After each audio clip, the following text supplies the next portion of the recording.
পান বাঙালির এক ঐতিহ্য। আমাদের দেশে কম বেশি অনেকেই পান সেবন করেন।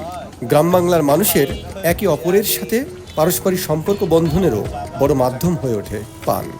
গল্পে, আড্ডায় গালভরা পান খাওয়া যেন নিত্যকার সুখের চিহ্ন। তাই আমাদের দেশে পানের চাহিদাও যথেষ্ট। এই চাহিদা বিবেচনা করে সারা দেশেই কম বেশি পান চাষ হয়।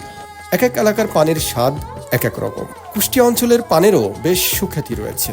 এখানে মাঠের পর মাঠ জুড়ে পান চাষ হয়। পানের বাণিজ্যেও রয়েছে নানা বৈচিত্র্য।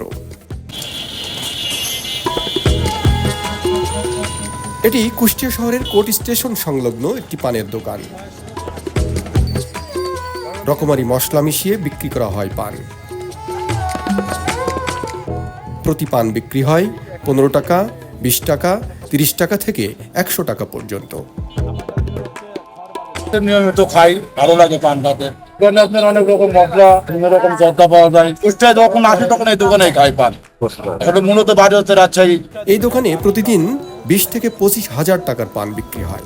সারাদিন কয় পিস বিক্রি হয়? তাও আনুমানিক 1000 গড়ে প্রায় তাহলে 20,000 টাকার পানি বিক্রি করেন নাকি? হ্যাঁ, লাভ ভালোই থাকে মাশাআল্লাহ। শুধু পান নয়, ব্যবসার সৃজনশীলতার বিভিন্ন দৃষ্টান্ত মেলে ছোট ও পরিচ্ছন্ন শহর কুষ্টিয়াতে।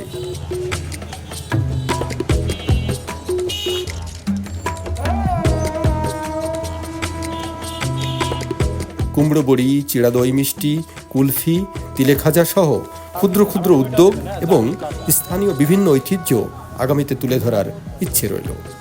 সে পর্যন্ত সবাই সুস্থ ও সুন্দর থাকুন।